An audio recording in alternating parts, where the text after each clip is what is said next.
হে তরুণ যুবকেরা, ঈদের দিনে নবী আমার ওয়াজ করছেন, এমন সময় একজন বাচ্চা, ভাই আমার দোস্ত আমার, একজন বাচ্চা, ছোট বাচ্চা, 5-6 বছর বয়স, চোখ ভরা পানি, বুক ভরা বেদনা, নাক দিয়ে সর্দি ঝরছে, চোখ দিয়ে পানি ঝরছে, গা দিয়ে দুর্গন্ধ, প্যান্টটা ছেঁড়া ফাটা, ঝরঝর করে কাঁদতে কাঁদতে ইয়া রাসূলুল্লাহ হাবিবাল্লাহ, ইয়া রাসূলুল্লাহ হাবিবাল্লাহ বলে ভাই আমার ভিড় ঠেলে পেছন সাইড থেকে সাহাবায়ে কেরামদের ভিড় ঠেলে আল্লাহর নবীর ভাই আমার সামনে পর্যন্ত আসার চেষ্টা করছেন।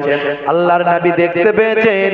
হে তরুণ যুবকেরা, এমন সময় নবী আমার ওয়াজ বন্ধ করলেন, জরুরি আলোচনা বন্ধ করে দিলেন, জরুরি ওয়াজ করা বন্ধ করে দিলেন। আমি আপনি হলে বলতাম, আচ্ছা দেখো তো বাচ্চাটা কেন কাঁদছে, কি চাই, এই কথা বলতাম। নবী আমার আপনার সঙ্গে কতটা তফাৎ একবার ভাবেন।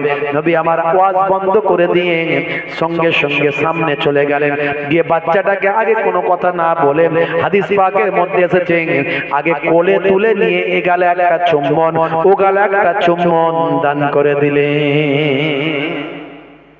আগে চুমু দিলেন, তারপরে জিজ্ঞাসা করছেন কেন কাঁদছো, কেন তুমি কাঁদছো, লেমা তুবকিকা, তোমার কান্নার কারণটা কি?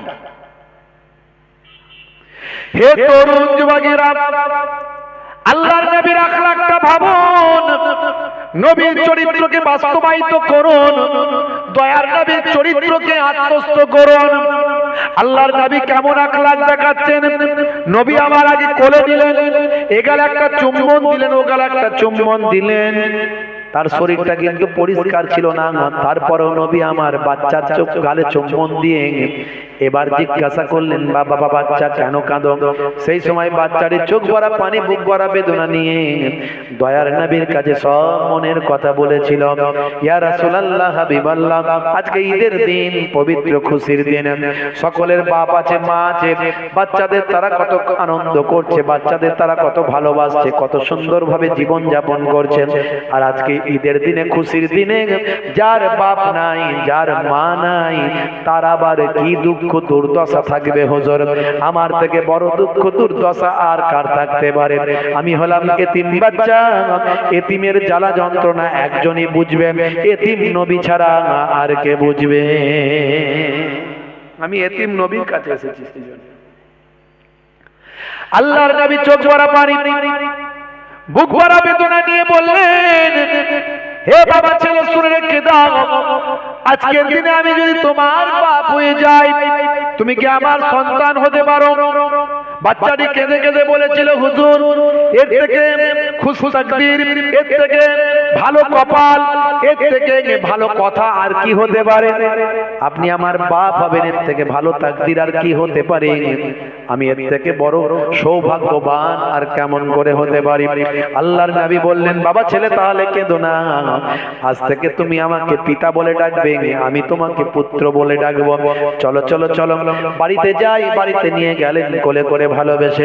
আম্মা জানা আয়েশা সিদ্দিকা রাদিয়াল্লাহু তাআলা আনহাকে বললেন, ও বিবি আয়েশা, দেখো দেখো আজকে পবিত্র ঈদের দিনে, খুশির দিনে কাকে নিয়ে এসেছি। এটা হলো এতিম বাচ্চা, এর বাপ নাই, মা নাই, দুঃখ দুর্দশার সীমা পরিসীমা নাই, তাই আমি এতিম নবী এর বাপ হয়েছি। তুমি আয়েশা কি এর মা হতে পারো? আম্মা জানা আয়েশা সিদ্দিকা রাদিয়াল্লাহু তাআলা আনহা বলেছিলেন, ইয়া রাসূলুল্লাহ হাবিবাল্লাহ, আপনি যদি এর বাপ হতে পারেন, আমি আয়েশা কেন এর মা হতে পারি না? নিশ্চয় আমি এর মা হব। আল্লাহর নবীর কাছ থেকে নিজে কোলে নিলেন বাচ্চাকে, আদর করলেন, চুমু খেলেন, বললেন, চলো বাবা ছেলে, তোমার শরীরটা নোংরা হয়ে আছে, তোমার পোশাকটা ছেঁড়া ফাটা হয়ে আছে, গা থেকে দুর্গন্ধ বের হচ্ছে, চলো বাবা তোমাকে গোসল করিয়ে দিন। ভালো করে গোসল করিয়ে দিলেন, পরিষ্কার পরিচ্ছন্ন করালেন, নতুন পোশাক পরিয়ে দিলেন, আতর খুশবু লাগিয়ে দিলেন, মাথা আঁচড়ে দিলেন, টুপি পরিয়ে দিলেন, সুন্দর পোশাকে সজ্জিত করে দিলেন, দিয়ে বললেন, যাও বাবা, কিছুক্ষণ আগে তোমার অবস্থাটা মদিনার বাচ্চারা দেখেছিল, এখন তোমার হাসি মুখটা তাদের দেখিয়ে দাও। হে তরুণ যুবকেরা, হে আমার বন্ধুরা, এমন সময় ওই বাচ্চাটা সুন্দর সজ্জায় সজ্জিত হয়ে চলে গেল মদিনার ময়দানে। বাচ্চারা তাকে দেখলো, দেখে বললো, হ্যাঁ রে বাচ্চা, কিছুক্ষণ আগে দেখলাম তুই কাঁদছিলিস, তোর নাক দিয়ে ঝরছিল সর্দি, চোখ দিয়ে পানি, গা দিয়ে দুর্গন্ধ, সারা শরীরটা ছিল নোংরায় আচ্ছন্ন, তোর প্যান্টটা ছিল, পোশাকটা ছিল ছেঁড়া ফাটা, এখন তোর কান্না মুখে কে হাসি ফোটালো? সেই বাচ্চাটি তখন আনন্দের অশ্রু বিসর্জন করে বলেছিল, কিছুক্ষণ আগে আমার বাপ ছিলেন না, কিছুক্ষণ আগে আমার মা ছিলেন না, আমার দুঃখ দুর্দশার সীমা পরিসীমা ছিল না, এখন আমি এমন বাপের বাপ পেয়েছি, এমন মায়ের মা পেয়েছি, যে বাপ যে মা পৃথিবীর জমিনে আর কেউ পাইনি, আর পাবে না। জোরে হবে না? মদিনার বাচ্চারা বলেছিল, কে তোর বাপ, কে তোর মা? সেই সময় ওই বাচ্চাটি আনন্দের অশ্রু বিসর্জন করে বলেছিল, আমার আব্বা হলেন এখন আখির জামানার পয়গম্বর, আর আমার মা হলেন জগৎ জননী মা আম্মা জান আয়েশা সিদ্দিকা রাদিয়াল্লাহু তাআলা আনহা। সেই সময় মদিনার বাচ্চারা বলেছিল, হাই রে হাই, যদি আজকের দিনে আমাদেরও বাপ না থাকতো, আজকের দিনে যদি আমাদেরও মা না থাকতো, তাহলে আমরা আখির জামানার পয়গম্বর আব্বা হিসাবে পেতাম, আর জগৎ জননী মা আয়েশাকে আমরা মা হিসাবে পেতাম। নবীর আখলাক, নবীর চরিত্র। মিস্টার ম্যাডাম রীতা কুন্ডু তিনি বলেন, আমি পড়তে পড়তে পেলাম যে আল্লাহর নবী, কোন মানুষ যদি তার কমপ্লেন, দুঃখ, যন্ত্রণা, কষ্টের কথা নবীকে শোনাতেন, তার কমপ্লিট না শোনা পর্যন্ত নবী চুপচাপ থাকতেন, যতক্ষণ না তার মনের দুঃখ কষ্ট দূর না হতো। আমরা সত্যি করে বলুন তো, পুরো কারো দুঃখ পুরোটাই শুনি? খুব কম লোক আছে, হয়তো পার্সেন্টেজে 1-2% পাওয়া যেতে পারে। একটু দুঃখের কথা যদি আপনি আমাকে বলেন, ও আপনার কথা শোনার আগে আমি আমার দুঃখের কথা আপনাকে শুনিয়ে দেবো 2-4টি। দূর বাবু, এতক্ষণ শোনার আমার সময় নাই। কথা ঠিক না ভুল? যখন আপনি কথা বলবেন, হাসি মুখে কথা বলবেন। নবীর দরবারটা এরকম ছিল। একদিন একটা বৃদ্ধা মহিলা আল্লাহর নবীর কাছে এসে বলেন, ইয়া রাসূলুল্লাহ, হাবিবাল্লাহ, আমি কি জান্নাতে যেতে পারবো? আল্লাহর নবী কিরকম তার দরবারটা, কিরকম পয়গম্বর, কি মুখের মিষ্টতা, কি সুন্দর আখলাক। আল্লাহর নবী এমন সময় বললেন, মা, বুড়ি মা, শুনে রেখে দাও মা, বুড়ি মা, বুড়িরা তো জান্নাতে যাবে না। নবী আমার বুড়িমার সঙ্গে একটু মজা করছেন, আনন্দ করছেন, বুড়িমার সঙ্গে একটু মজা করছেন। বুড়িমা, শুনে রেখে দাও মা, বুড়িমা, বুড়িরা তো জান্নাতে যাবে না, বুড়িমা তো জান্নাতে, বুড়িমা তুমি তো, বুড়িমা তো জান্নাতে যেতে পারবে না, বুড়ো বুড়ি তো জান্নাতে যেতে পারবে না, জান্নাতে তো বুড়ো বুড়ি যাবে না। এ কথা বলার সঙ্গে সঙ্গে বুড়িমা কান্না শুরু করলেন। আল্লাহর নবী বলেন, মা, বুড়িমা কেঁদো না, কেঁদো না, আমি তো বলি না তুমি জান্নাতে যেতে পারবে না, আমি বলেছি বুড়ো বুড়ি জান্নাতে যেতে পারবে না। মা, বুড়িমা শুনে রেখে দাও, তুমি যখন জান্নাতে যাবে তখন আর তুমি বৃদ্ধা থাকবে না, যুবতী হয়ে যাবে। কারণ জান্নাতে যুবক যুবতী হবে সবাই, কেউ বুড়ো বুড়ি থাকবে না। আমার নবীর আখলাক, চরিত্রটা কিরকম? যখন কথা বলবেন তখন মিষ্টি কথা বলবেন, হাসি মুখে থাকবেন, এটাও সুন্নাত।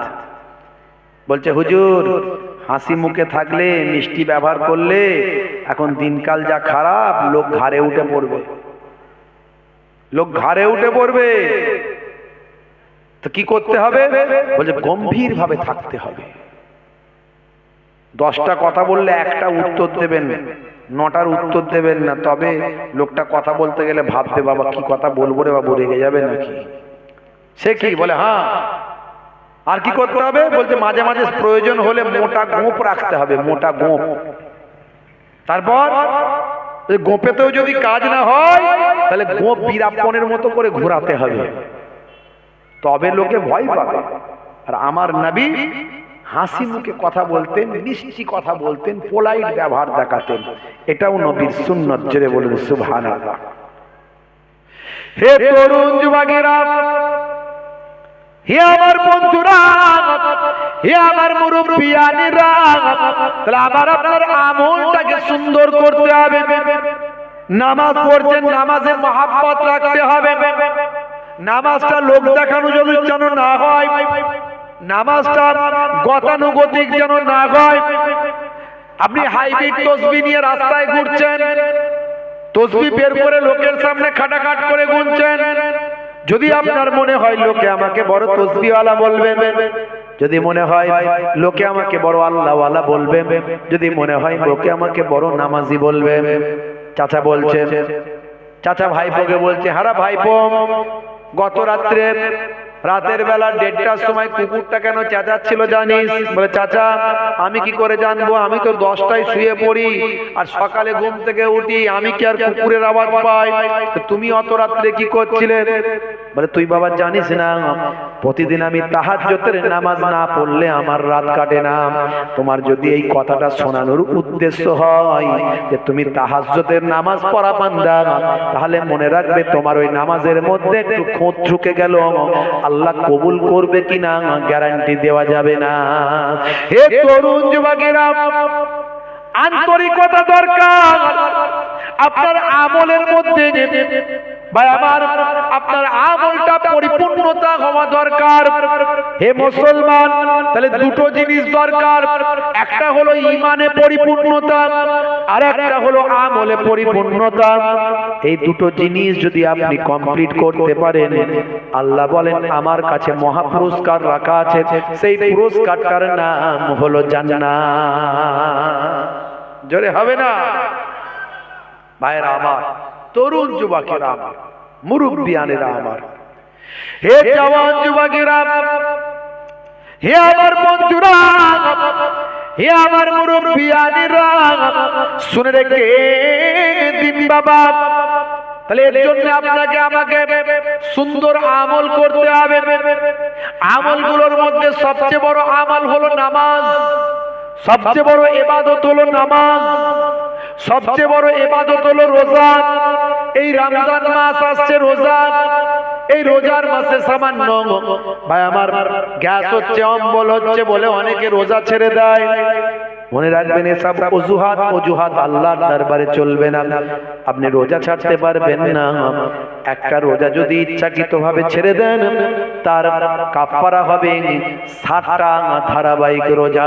পর পর 60 খানা রোজা রাখলে একটা ফরজ রোজার কাফারা বলা হয়েছে। আবার এই 60টার ভিতরে যদি একটা ইচ্ছাকৃতভাবে ছেড়ে যায়, আবার তার কাফারা লাগবে 60টা রোজা।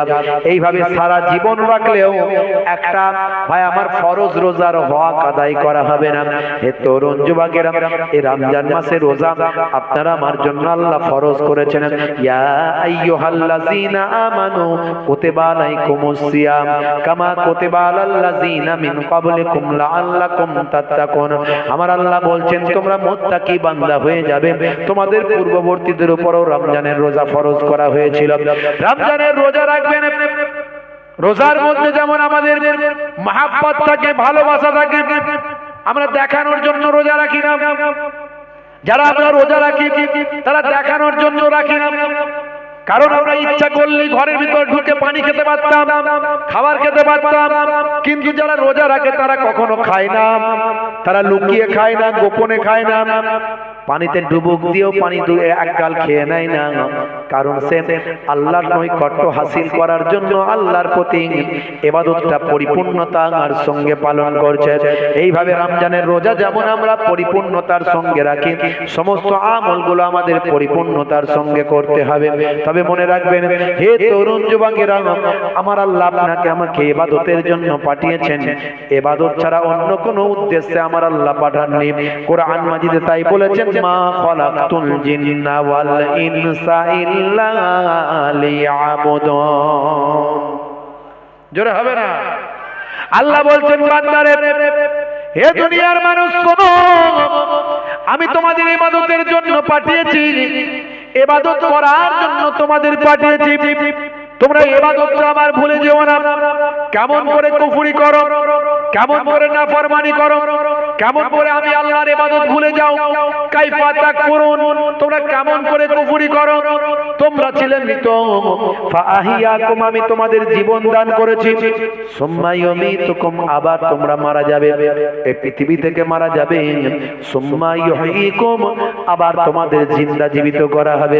এই পৃথিবী থেকে মারা যাওয়ার পরে এক সময় তোমাদেরকে আবার হযরত ইসরাফিল আলাইহিস সালাম যখন সিংহায় ফুঁক দেবেন, বাঁশি যখন বাজাবেন, সমস্ত মৃতরা জীবিত হয়ে যাবে। ধুলোর সঙ্গে পানির সঙ্গে যেখানে আপনার জিসম মিশে গিয়ে ধুলো হয়ে যাক, আপনার নাভি হলো জার, এই নাভির সঙ্গে আল্লাহ এসে আবার একত্রিত করে কিয়ামতের ময়দান হাজির করে দেবে।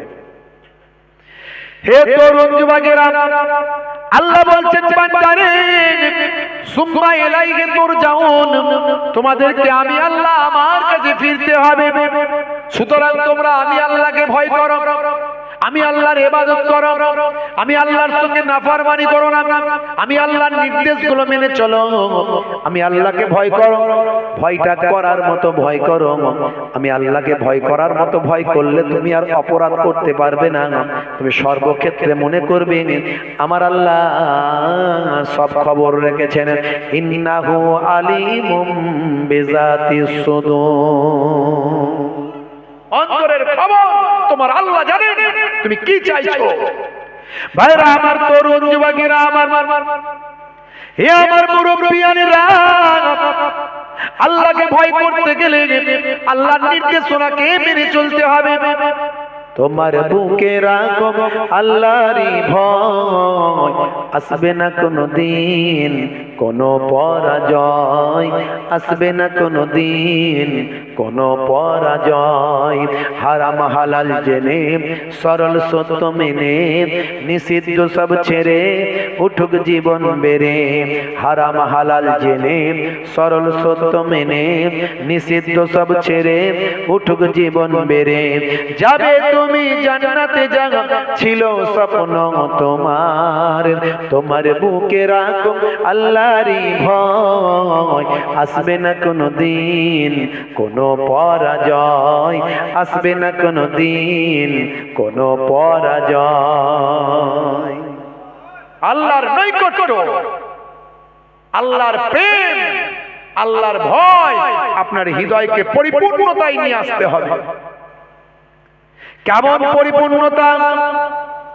একটা ছোট ছোট উদাহরণ দিলে বুঝতে পারবেন। হযরত মুসা কালিমুল্লাহর জামানা, হে তরুণ যুবকেরা, একজন মহিলা দীর্ঘদিন ধরে তার কোনো সন্তান হচ্ছে না। মুসা কালিমুল্লাহর কাছে এসে বললেন, আল্লাহর পয়গম্বর, আল্লাহর নবী, আপনি আল্লাহর সঙ্গে কথা বলেন, আল্লাহর সঙ্গে কালাম করেন, আমার জন্য একটু ব্যবস্থা করেন, আল্লাহর সঙ্গে দোয়া চান, আল্লাহকে আমার ব্যাপারে একটু জানান, আমার সন্তান কি আল্লাহ দেবেন না? সন্তান ছাড়া আমি কেমন করে চলতে পারি? আমি মা, আমি কি হতে পারবো না?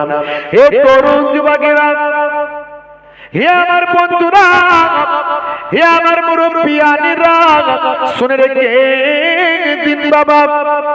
মুসা কালিমুল্লাহ বললেন, ঠিক আছে মা, আমি তুর পাহাড়ে যখন যাব, আমি আল্লাহর সঙ্গে যখন কথা বলবো, তখন তোমার ব্যাপারে আমি জানবো আল্লাহর কাছে কি ব্যাপার, তোমার সন্তান কেন আল্লাহ দেন না, আমি সেটা জানবো। ভাইরা আমার, তরুণ যুবকেরা আমার, মুরব্বিয়ানেরা আমার, হযরতে মুসা কালিমুল্লাহ যখন তুর পাহাড়ে গেলেন, এমন সময় তুর পাহাড়ে উঠেছেন, আল্লাহর সঙ্গে কথা বলছেন মুসা কালিমুল্লাহ। সেই সময় আল্লাহকে বললেন, আল্লাহ, অমুক মহিলা, অমুক অমুক গ্রামের অমুক মহিলা আল্লাহ আমার কাছে দরখাস্ত করেছে আপনার কাছে জানানোর জন্য। আমার আল্লাহ, ওই মহিলার কি আপনি সন্তান কেন দিচ্ছেন না একটু জানান। আমার আল্লাহ বললেন, ও নবী মুসা কালিমুল্লাহ, শুনে রেখে দাও, ওই মহিলা বাঁচা থাকবে, ওই মহিলার সন্তান হবে না। আমি আল্লাহ কাউকে সন্তান দিইনি, কাউকে আবার সন্তান দিই না। আমি আল্লাহ যাকে যেটা ইচ্ছা সেটা করিনি। ইন্নাহু আলিমুম বিজাতিস সুদূর, অন্তরের খবর আমি আল্লাহ সবাইয়ের জানি। হে তরুণ যুবকেরা, হে আমার বন্ধুরা, ইন্নাল্লাহা আলা কুল্লি শাইইন কাদির, সমস্ত ক্ষমতার উপর আমি আল্লাহর ক্ষমতা। আমি আল্লাহ কাউকে দিতে পারি, কাউকে না দিতে পারি। যাও গিয়ে বলে দেবে ওই মহিলাকে আমি সন্তান দেব না বলে ঠিক করেছি, ওই মহিলার সন্তান হবে না, আমি আল্লাহ তোমাকে জানিয়ে দিলাম। হযরতে মুসা কালিমুল্লাহ ভাইরা আমার, তরুণ যুবকেরা তুর পাহাড় থেকে নেমে এলেন। নেমে আসার পরে ওই মহিলা জিজ্ঞাসা করলেন, হুজুর আমার ব্যাপারে কি আল্লাহর দরবারে কোনো খবর আছে? আল্লাহ রাব্বুল আলামিনের কাছ থেকে কি কোনো ইনফরমেশন আছে? সেই সময় মুসা কালিমুল্লাহ বললেন, মা মা দুঃখ করিস না মা, তোর সন্তান আল্লাহ দেবেন না, তবে তুই দুঃখ করিস না। আমার আল্লাহ কাউকে সন্তান দেবেন, কাউকে দেবেন না, সেটা আমার আল্লাহর একান্ত ব্যাপার, সেটা আমার আল্লাহর নিজস্ব ব্যাপার। যার সন্তান হয়নি অনেকে তাকে নিন্দা মন্দা করে, আছে না নাই? আচ্ছা, একটা সন্তান দেওয়ার ক্ষমতা কি তার ওই মহিলার না আল্লাহর? দেবে কে? তাহলে আপনি যে ওই মহিলাকে নিন্দামন্দা করছেন, বাজে কথা বলছেন, তাহলে আল্লাহর হুকুমের উপরে, আল্লাহর নির্দেশের উপরে খবরদারি করছেন, কথা ঠিক না বল? তাহলে আপনি কঠিন গুনাহগার হয়ে যাচ্ছেন। আমার আল্লাহ পৃথিবীকে সুন্দর করে সাজিয়েছেন। সব যদি গোলাপ ফুল হতো, সব যদি গোলাপ ফুল হতো, লোকে কি গোলাপ ফুলকে ভালোবাসতো? বাসতো না। রজনীগন্ধা, তারপরে আপনার মালতী ফুল, আপনার আরো হাজারো ফুল, তার মাঝখানে গোলাপ ফুল, তাই তো গোলাপ ফুলকে লোকে ভালো করে ভালোবাসে, নাকে শোকে, পকেটে রাখে। তাহলে আমার আল্লাহ পৃথিবীকে সাজানোর জন্য যেটা দরকার সেটা দিয়েছেন। কাউকে অন্ধ করেছেন, কাউকে খোড়া করেছেন, কাউকে খঞ্জর করেছেন, কাউকে সন্তান দেননি, কাউকে কালো করেছেন, কাউকে সাদা করেছেন। আল্লাহ বাগানটাকে সাজিয়েছেন। সব আল্লাহর ইচ্ছাকে আমাদের স্বীকৃতি দিলে এই দুনিয়া হলো ক্ষণস্থায়ী, পরকাল চিরস্থায়ী। যে আল্লাহর নির্দেশকে মান্যতা দেবে, সে এই ক্ষণস্থায়ী জীবনে কিছুটা তার মনে দুঃখ কষ্ট হতে পারে, কিন্তু সেটা দুঃখ কষ্ট করবে না, তবেই সে পরকালে চিরস্থায়ী জান্নাতে আল্লাহর সুখ লাভ করবে। বুঝতে পারছেন? এই দুনিয়া তো ক্ষণস্থায়ী। বাল তুসিরুনাল হায়াতাদ দুনিয়া ওয়াল আখিরাতু খায়রুম ওয়া আবকা। আল্লাহ বলছেন দুনিয়া হলো ক্ষণস্থায়ী, পরকাল হলো চিরস্থায়ী। সুম্মা লা ইয়ামুতু ফিহি, সেখানে মানুষ মারাও যাবে না। বুঝতে পারছেন? হে তরুণ যুবকেরা, হে আমার মুরব্বিয়ানেরা, হে আমার বন্ধুরা, শুনে রেখে দিন বাবা। এমন সময় যখন মুসা কালিমুল্লাহ ওই মহিলাকে বলে দিলেন, মহিলার মনটা বড় খারাপ হলো। ওই মহিলা তখন সেখান থেকে চলে গেল। ভাই আমার, বেশ কয়েক বছর কেটে গেল। কয়েক বছর পরে মুসা কালিমুল্লাহ জানতে পারলেন ওই মহিলাকে আমার আল্লাহ একটা সন্তান দিয়েছে। জোরে হবে না? মুসা কালিমুল্লাহ হুজুর চিন্তায় পড়ে গেলেন। আল্লাহ বললেন ওই মহিলাকে বাচ্চা তিনি দেবেন, বাবা দিলেন কেমন করে? হে তরুণ যুবকেরা, হে আমার বন্ধুরা, শুনে রেখে দিন বাবা। এমন সময় মুসা কালিমুল্লাহ ওই মহিলার বাড়িতে পরীক্ষা করার জন্য গেলেন। গিয়ে দেখলেন সত্যি তো একটা ফুটফুটে সন্তান তার বাড়িতে তার পিতার সঙ্গে খেলাধুলা করছে। মুসা কালিমুল্লাহ খুশি হলেন, সন্তুষ্ট হলেন, কিন্তু বড় চিন্তিত হয়ে গেলেন। আল্লাহ বলেছিলেন ওই মহিলা সন্তানহীন ভাবে, সন্তান হারা হিসাবে থাকবে, সন্তান আল্লাহ দেবেন না, কিন্তু ওই মহিলাকে আল্লাহ সন্তান দিয়েছেন। মুসা কালিমুল্লাহ অবাক হলেন। আল্লাহর কাছে জানার চেষ্টা করবেন, আমি আল্লাহর পয়গম্বর, আমি তো মিথ্যাবাদী হয়ে গেলাম, আমার কথার তো কোনো মূল্য রইল না। আল্লাহ তুমি আমার কাছে বললেন, অথচ তাকে সন্তান দিলে ব্যাপারটা জানতে পারলাম না। হে তরুণ যুবকেরা, হে আমার বন্ধুরা, হযরতে মুসা কালিমুল্লাহ আবার তুর পাহাড়ে যখন গেলেন, আল্লাহকে বললেন, কথা বলতে বলতে আল্লাহকে বললেন, মাবুদ আল্লাহ তোমার কাছে একটা কথা জানতে চাই। বলে কি কথা? আমার আল্লাহ তুমি বলেছিলেন ওই যে মহিলার কথা আমি কয়েক বছর আগে বলেছিলাম, তাকে কি তুমি সন্তান দেবে না? তুমি বলেছিলেন না, হবে না। তাকে আমি সন্তান দেব না, কিন্তু তুমি তার সন্তান দিয়েছো। হে তরুণ যুবকেরা, হে আমার মুরব্বিয়ানেরা, এমন সময় হযরত মুসা কালিমুল্লাহকে আল্লাহ বললেন, হে মুসা কালিমুল্লাহ, আমি তার সন্তান কেন দিয়েছি, তুমি যদি এর খবরটা জানতে চাও, এর ভেদটা যদি বের করতে চাও, তাহলে তোমাকে একটা কাজ করতে হবে। বলে কি কাজ? যাও তোমার বানি ইসরাইলের মানুষদের মাঝখানে বলবে, কে আছো আল্লাহর আসিক, কে আছো আল্লাহর ভক্ত, কে আছো আল্লাহর মহাব্বতের বান্দা, যার নিজের শরীরের একটু গোশত এই প্লেটে কেটে দাও। একটু যে আমার আশিক হবে তার শরীরের একটু গোশত কেটে আমার কাছে নিয়ে এসো। তাকে বলো যে তার শরীর থেকে একটু গোশত কেটে আমার কাছে দেয়, যেন একটা প্লেটে করে আমার কাছে নিয়ে এসো, আমি আসল ভেদটা বলবো। আচ্ছা বলুন তো, বানি ইসরাইলের মানুষদের কাছে যখন মুসা নবী বললেন, হ্যাঁ গা তোমরা সব আল্লাহকে ভালোবাসো, সবাই বলে হ্যাঁ, কেউ তো বলবে না না তোমরা আল্লাহর সব আশিক, বলে হ্যাঁ, আল্লাহ ছাড়ার কাছে কে? আর তুমি মুসা নবী, তোমাকে আল্লাহ এত বড় শক্তি দিয়েছে, হাতের লাঠি ছাড়লে বিরাট বড় সাপ হয়ে যায়, হাতটা ঘোরালে বিরাট বড় আলো হয়, এ তো আল্লাহ দেওয়া মুজিজা, তো আমরা তো আল্লাহ মানি। তাহলে শোনো, কে আছো, কে আছো তোমাদের মধ্যে থেকে আল্লাহর নেক বান্দা, আল্লাহর আশিক বান্দা? এই যে আমি প্লেট দিলাম আর ছুরি দিলাম, নিজের শরীর থেকে একটু গোশত কেটে এই প্লেটে দাও। মুসা নবীকে দেখছে আর পেছন দিকে তাকিয়ে পালাচ্ছে, সর্বনাশ করেছে, শরীর থেকে গোশত কেটে দিতে বলছে। ভালোবাসা মানে কি গোশত কেটে দিতে হবে? মুসা নবী যা কি বলে সে পেছন দিকে পালায়, বুঝতে পারছি। এখন এরকম যদি বলা হয় আমরা কারা নবীর জন্য জীবন দিতে পারি, হাত তুললে সবাই বলে আমরা আছি, সবাই আছি। আর যদি সেদিন এমন একটা সময় আসে নবীর জন্য জীবন দিতে হবে, তখন পেছন দিকে তাকিয়ে দেখবে কেউ নাই, সব ফাঁকা। কথা ঠিক না ভুল? ওপরের লেভেল ভালো, ভিতরের ইঞ্জিন কালো। আমি এই জন্য বলি রোল নাম্বার ফাঁকা, খাতা ভর্তি লেখা, মাস্টার খাতা দেখবে না। হে তরুণ যুবকেরা, হে আমার বন্ধুরা, হে আমার মুরব্বিয়ানেরা, হে মুসলমান, নবীর ইশক, নবীর মহব্বত সব কিছুর থেকে বেশি ভালোবাসতে হবে। আল্লাহর ইশক, আল্লাহর মহব্বত সব কিছুর থেকে বেশি ভালোবাসতে হবে। আল্লাহ বলছেন, শুনে রেখে দাও, ইয়া আইয়ুহাল্লাযীনা আমানু তাকুল্লাহা হাক্কা তুকাতিহি ওয়া লা তামুতুন্না ইল্লা ওয়া আনতুম মুসলিমুন। হে ঈমানদারেরা, তোমরা আমি আল্লাহ তাআলাকে ভয় করো, ভয় করার মতো ভয় করো, আর ততক্ষণ পর্যন্ত মরো না যতক্ষণ না সাচ্চা মুসলমান, সাচ্চা ঈমানদার না হয়ে যাও। সাচ্চা ঈমানদার হতে গেলে আপনাকে আমাকে সব কিছুর থেকে বেশি ভয় করতে হবে কাকে? জোরে বলেন কাকে? সব কিছুর থেকে বেশি ভয় করতে হবে আল্লাহ।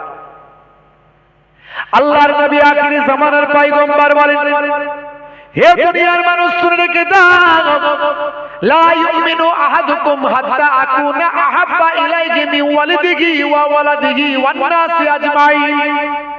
ততক্ষণ পর্যন্ত তোমরা মুমিন হতে পারবে না যতক্ষণ না সবচেয়ে বেশি তোমাদের বাপ মা, সন্তান সন্ততি, কাজ কারবার, মাল মাতা সবের থেকে বেশি আমি রাসূলকে বেশি না ভালো না বাসতে পারো। সবচেয়ে বেশি আমি রাসূলকে ভালোবাসতে হবে।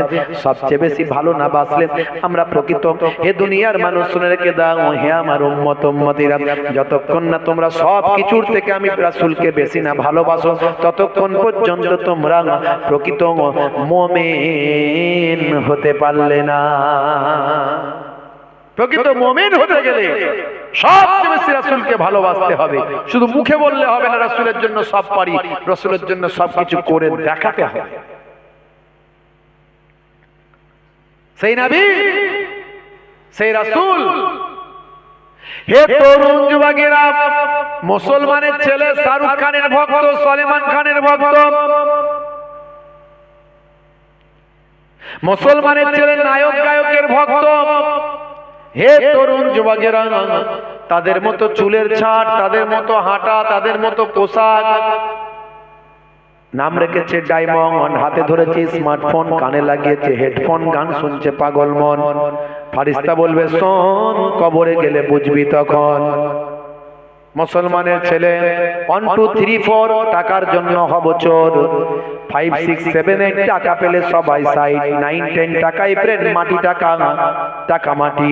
বলে ভাই টাকা দে নাই মা দেখা দে। হে তরুণ যুবকেরা, হে আমার বন্ধুরা, শুনে রেখে দিন বাবা, জেনে রেখে দিন বাবা। মাঝে মাঝে মানুষকে বোঝানোর জন্য তাই এই বক্তব্যগুলো আমি দিয়ে একটুখানি।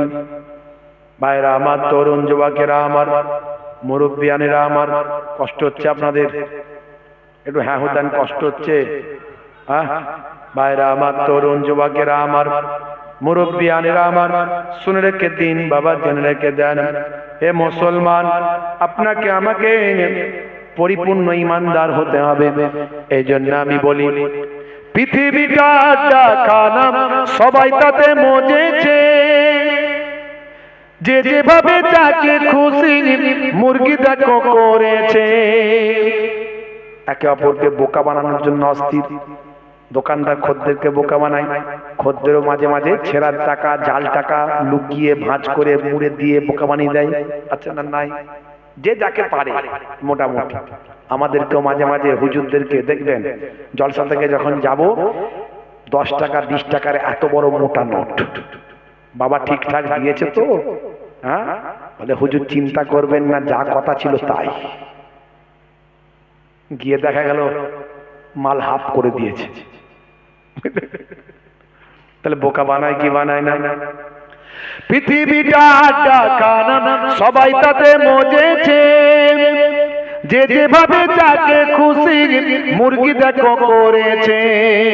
উপর থেকে নিচে অবধি, উপর থেকে নিচে অবধি চোরে সবই ভরেছে। ওরা গাছের খেয়েছে, ওরা নিচের খেয়েছে, ওরা গাছের খেয়েছে, ওরা নিচের খেয়েছে। একটু কবি, ভাঙাচোরা কবি আর কি, মাঝে মাঝে একটু 2 4 লাইন লিখি। কতক নেতা দেখবে আবার বক্তৃতা দেয় মাইকে, মিষ্টি মিষ্টি কথাতে তার প্রাণটা তোমার জুড়াবে।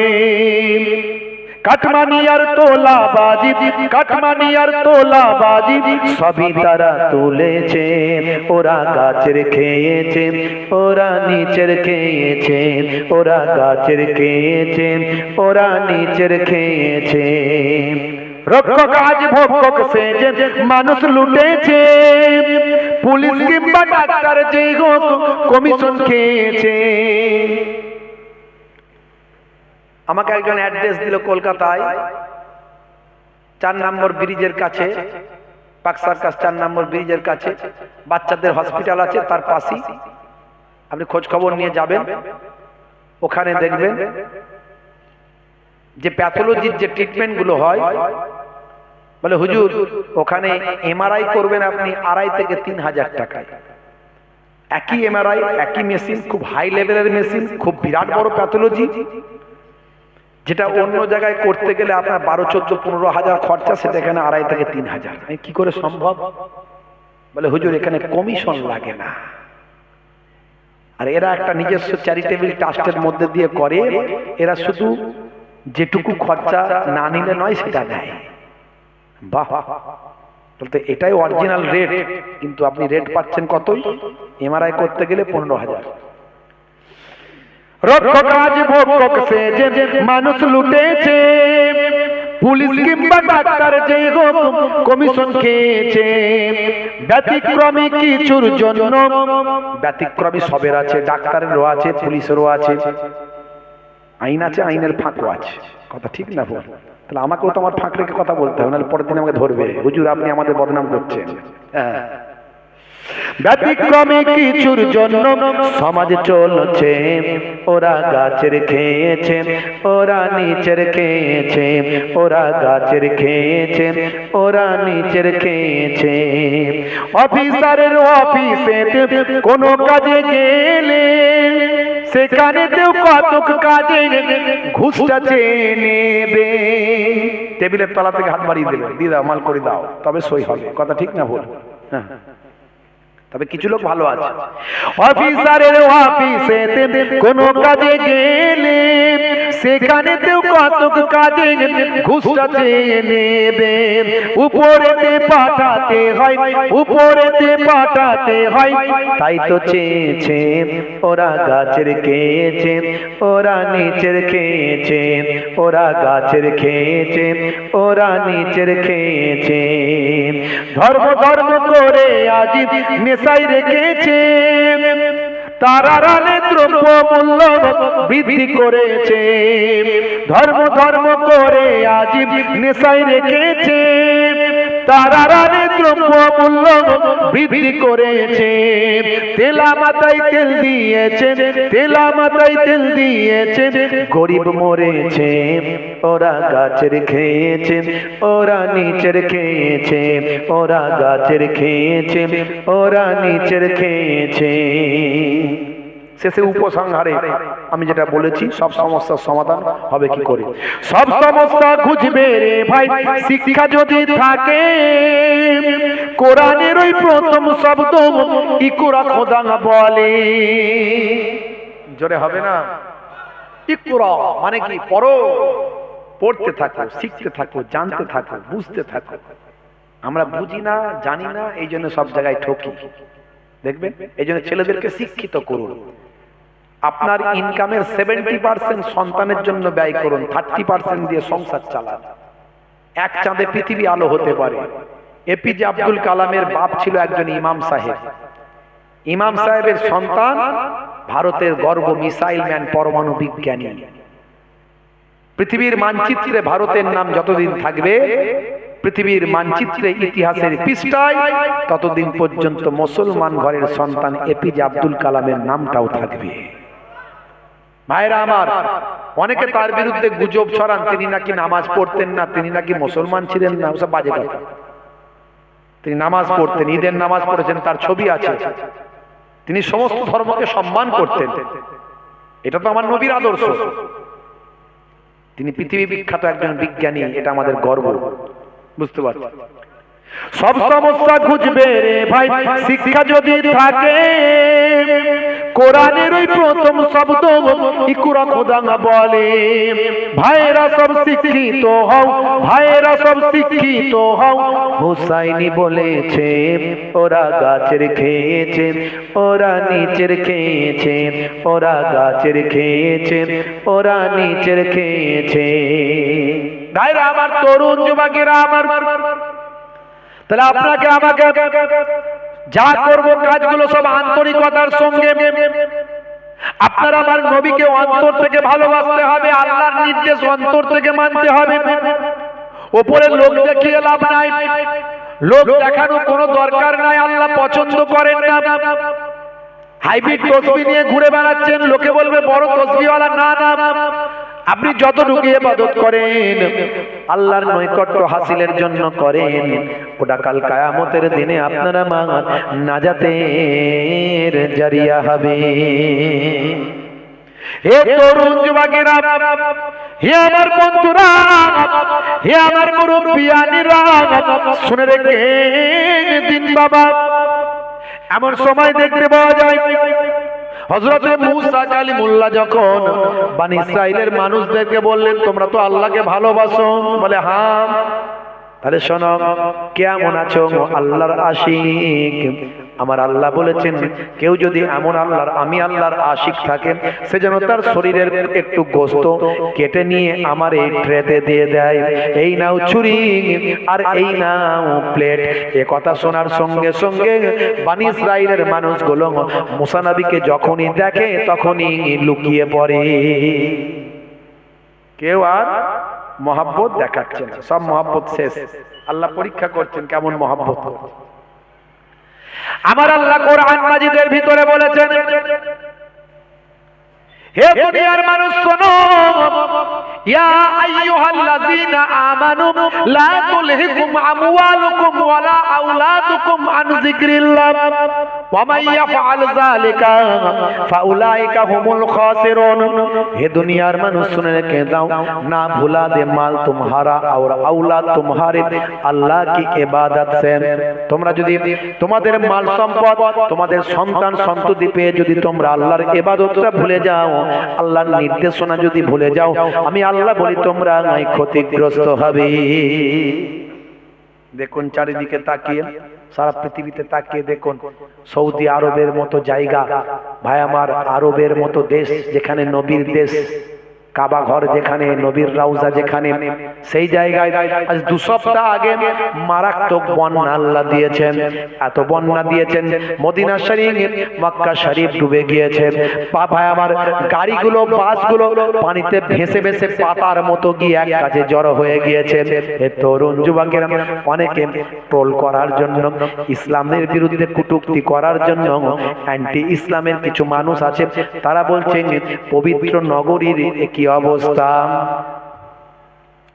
আমি বলি ওসব বাজে কথা বলবেন না।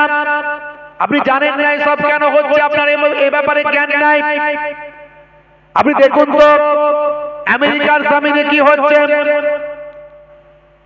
ক্যালিফোর্নিয়া, আমেরিকার ক্যালিফোর্নিয়া, সেখানে লস অ্যাঞ্জেলেস, সেই এলাকাকে আমার আল্লাহ একেবারে গাজার মতো করেছেন, একেবারে ধ্বংসস্তূপে পরিণত করে দিয়েছেন।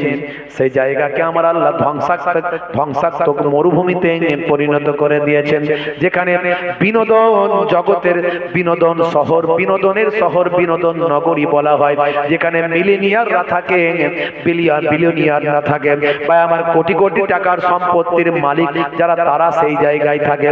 সেই জায়গাকে আমার আল্লাহ ধ্বংসেতে পরিপূর্ণ করে দিয়েছেন। হে তরুণ যুবকেরা, মাত্র কয়েক সপ্তাহ আগে নেপালে আল্লাহ এমন ভূমিকম্প দিলেন, হাজার হাজার মানুষ মারা গেল। ভাইরা আমার, তরুণ যুবকেরা আমার, এই কুম্ভ মেলায় আগুন লেগে গেছে। আপনারা দেখেছেন কুম্ভ মেলায় আগুন লেগেছে। আসলে এই জিনিসগুলো নিয়ে কখনো ধর্মের সুশ্রী দেওয়ার দরকার নাই, তবে এটুকু আপনাদের মাঝখানে আমি বলতে পারি, ইসলামে বলা হয়েছে, হাদিসে বলা হয়েছে, মানুষ যখন আল্লাহর পথ থেকে সরে যায়, যখন নাফরমানি করে, আমার আল্লাহ তখন তাদের উপর গজব নাজিল করে। সৌদি আরবের জমিনেও যেটা হয়েছে, এটা আল্লাহর গজব ছাড়া আর কিছু নয়। কেন, তার কারণটা কি? সৌদির জমিনে আপনারা জানেন, সেখানে নাইট ক্লাব করা হয়েছে, বার করা হয়েছে, হালাল বার নাম দিয়েছে। মদ খাবে আবার হালাল বার। মদ আবার হালাল নাকি? হালাল বার, মদ খাওয়ার জায়গা আবার হালাল বার। মদ খাচ্ছে বলছে হুজুররাও সব মদ বলে, এটা মদ নয় রে, মেডিকেল জুস। ডাক্তার খেতে বলেছে, শরীর স্বাস্থ্য ভালো হবে। বুঝতে পারছেন? গোয়ার মতো সি বিচ করেছে সেখানে। শুধু তাই নয়, সারা পৃথিবীর নর্তকীদের নিয়েছে, সেখানে কনসার্ট করা হয়েছে, গানের নাচের। শুধু তাই নয়, সেখানে মডেলিং করার জন্য মডেলারদের নিয়েছে, ফ্যাশন শো সেখানে করা হয়েছে, অর্ধলঙ্গ পোশাক পরিয়ে। এমনকি নাচ গানের জন্য যে কনসার্টের জন্য বা আমার যে স্টেজটা করা হয়েছে, সেই স্টেজটাতে আবার কাবা শরীফের ছবি লাগানো হয়েছে। এত কিছু ভাই আমার, আল্লাহর অসম্মান, নবীর অসম্মান আমার আল্লাহ বরদাস্ত না করে তাদের উপর সামান্য একটা গজব দিয়েছে। সাবধান হও, এর আগেও এরকম আল্লাহ দিয়েছেন। হে তরুণ যুবকেরা, হে আমার বন্ধুরা, হে যুবকেরা, সাবধান হয়ে যাও। এখনো বলে যাই নামাজটা পড়ো, নামাজ ছেড়ো না। এখনো বলছি রাসূলের সুন্নাত ভুলে যেও না। এখনো বলছি নায়ক গায়কের ভক্তের খাতা থেকে নামটা কেটে আল্লাহ এবং রাসূলের ভক্তের খাতায় নামটা লেখাও। হে যুবকেরা, হে তরুণেরা, কখনো মদকে মেডিকেল জুস বলে খেও না।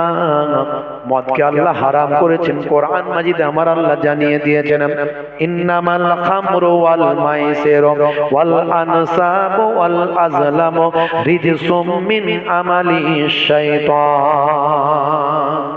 হে তরুণ যুবকেরা, হে আমার বন্ধুরা, হে আমার মুরব্বিয়ানিরা, শুনে রেখে দিন বাবা, আল্লাহ তাআলা নেশা করতে বারণ করেছেন। দয়ার নবী নেশা মুক্ত জীবন যাপন করতে বলেছেন। হে যুবকেরা, তিরঙ্গা, গুটকা, বিড়ি, সিগারেট, খৈনি, তারি, মদ এগুলো খেও না বাবা, নেশা মুক্ত জীবন যাপন করো। আল্লাহর নবী বলছেন কুল্লু মুসকিরিন হারাম, প্রত্যেক নেশা হলো হারাম। নেশা মুক্ত জীবন যাপন করবে। আজকের স্বাস্থ্য বিশেষজ্ঞরা বলেন নেশা মুক্ত জীবন যাপন করলে তার আয়ু বেড়ে যায়। এখন আয়ু বেড়ে যায় তাদের মতে, আমরা আয়ু বেড়ে যায় বলে নেশা মুক্ত জীবন যাপন করবো তা নয়। আমরা নেশা মুক্ত জীবন যাপন করবো, আল্লাহ নিষেধ করেছেন, নবী নিষেধ করেছেন, অটোমেটিক আমাদের আয়ু বাড়বে। কারণ ইসলামে যা কিছু বলা হয়েছে সবই বিজ্ঞান সম্মত, বাস্তব সম্মত। জোরে বলুন সুবহানাল্লাহ। ইসলামে যা কিছু বলা হয়েছে সবের মধ্যে বিজ্ঞান আছে, সায়েন্স আছে। ভাইরা আমার, তরুণ যুবকেরা আমার, হে আমার মুরব্বিয়ানেরা, হে যুবকেরা, শুনে রেখে দিন বাবা। আর একটা উদাহরণ আপনাদের মাঝখানে দিই। জম্মু কাশ্মীর হাইকোর্ট কয়েকদিন আগে এই বক্তব্যটা আমি দিয়েছি অনেকের কাছে, ইন্টারনেটেও হয়তো পেতে পারেন। হে তরুণ যুবকেরা, হে আমার মুরব্বিয়ানেরা, জম্মু কাশ্মীর হাইকোর্টে মাত্র কয়েক সপ্তাহ আগে একটা বিচার হয়েছে। এই বিচারে কি বলা হয়েছে শুনুন। এই বিচারে বলা হয়েছে বাবা, হে তরুণ যুবকেরা, হে আমার মুরব্বিয়ানেরা, শুনে রেখে দিন বাবা, জেনে রেখে দিন। জম্মু কাশ্মীর হাইকোর্টের বিচারপতির নাম হলো বিনোদ চ্যাটার্জি কৌর। তিনি একটা বিচার রায় দিয়েছেন। রায়টা কোরআন থেকে দিয়েছেন, কোরআন মাজিদ থেকে রায়টা দিয়েছেন। আপনি অবাক হয়ে যাবেন, এটা কি করে সম্ভব? একজন অমুসলিম হিন্দু বিচারপতি কোরআন মাজিদ থেকে রায় দিলেন বলে? হ্যাঁ, নাম হলো বিনোদ চ্যাটার্জি কৌর। রায়টা কি ছিল? রায়টা ছিল একজন ব্যক্তির এগেনস্টে। সেই ব্যক্তিটার নাম হলো আব্দুল গফফার। ভাইরা আমার, 43 বছর আগের একটা পুরানো রায়। 43 বছর আগে ওই আব্দুল গফফার তিনি তার বোনের অধিকার সম্পত্তি থেকে বঞ্চিত করেছেন। বর্তমানে ওই আব্দুল গফফার একজন হাজী সাহেব, একজন নামাজি, একজন দাড়িওয়ালা।